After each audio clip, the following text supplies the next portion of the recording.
په موبایل باندې چې کله موږ ډیټا کولاو کوو نو په فیسبوک میسنجر باندې زموږ ملګري موږ ته میسیجونه کوي ځکه هلته کې هغو ته پته ولګي چې دی په دې ټایم باندې فیسبوک ته ناست دی نو که موږ وزګار نو موږ ورته جواب ورکړو خو اکثر ځینې داسې ټایم وي چې په هغې کې موږ وزګار نه یو او زموږ ملګري د هغې طرفه موږ ته میسیجونه کوي که ته جواب ورنکړې ته چې زه نه وم ناست نو هلته کې هغه ته پته لګي ځکه چې ستا د پروفایل سره چې دی آشین ټکی لګېدلی په دې ټایم باندې چې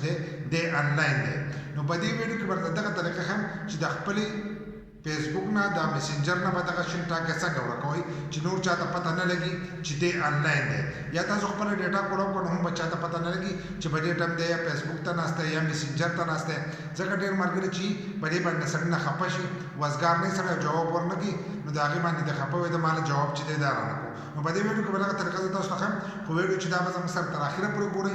یو لایک شیر کمنټ چې دی ویډیو له به لازم ورکړئ نو زه به موبایل سکرین ته باقي طریقه هلته کې زده کوو چې دا څنګه آپ کېږي موبایل سکرین ته رالو موږ خپل فیسبوک کولاو کړی دغه شان به تاسو خپل فیسبوک کولاو کوئ له پاسه د یو ګوټه به ستاسو د پروفایل تصویر او درې کرښې به دا به داسې ووایي د ځان سره چې دا ووایلو نو په دې مخکې چې دی لاندې به لاړ شئ چې لاندې راغلی نو دلته کې به تاسو ته ښکارېږي سیټینګ اینډ پرایویسي دی چې لیکلی دی دا به ځان سره کولاو کوئ چې دا یو کولاو کړو نو په دې کې به تاسو ته اولنی اپشن ښکارېږي سیټینګ دا سیټینګ چې دی دا به ځان سره کولاو کوئ چې څنګه یو دغه سیټینګ کولاو کړو نو په دې کې به تاسو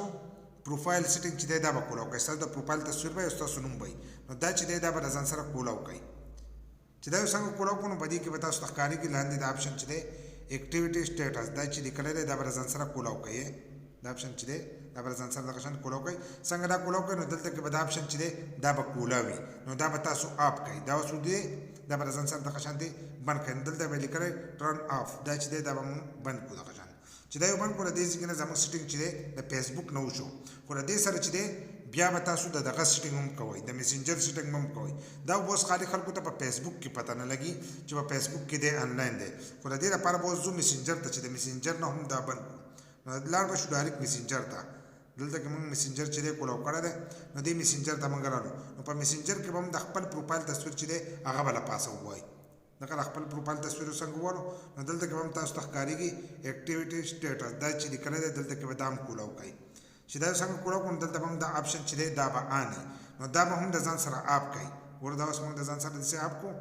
نو دلته کې تاسو ته ښکارېږي دلته کې ټایم ورکړی د یوې ګنټې لپاره د 8 ګنټو لپاره لکه خپل ټایمونه دي د هغې لپاره یې تاسو د چا نه بندوئ چې دې کسانو ته پته نه لګي هغه به کوم سلیکټ کولی شئ خو موږ چې دی دا له پاسنیو نښه کړی موږ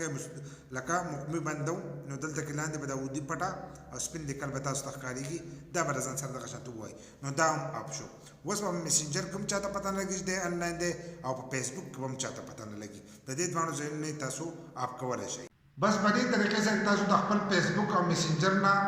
د اکټیویټي آپ کوئ نو ستاسو ملګرو ته به دا پته نه لګي چې دی په دې ټایم باندې ناست دی یا فیسبوک ته ناست دی یا میسنجر ته ناست دی خو د دواړو نه به آپ کوئ ځکه چې هلته کې په فیسبوک کوم خلکو ته پته لګي او دلته به میسنجر کې هم پته لګي نو چې په دواړو کې آپ کړو نو د سره به ستاسو پته نه لګي چې په دې ټایم باندې دی یا فیسبوک کولاو کړی یا میسنجر کولاو کړی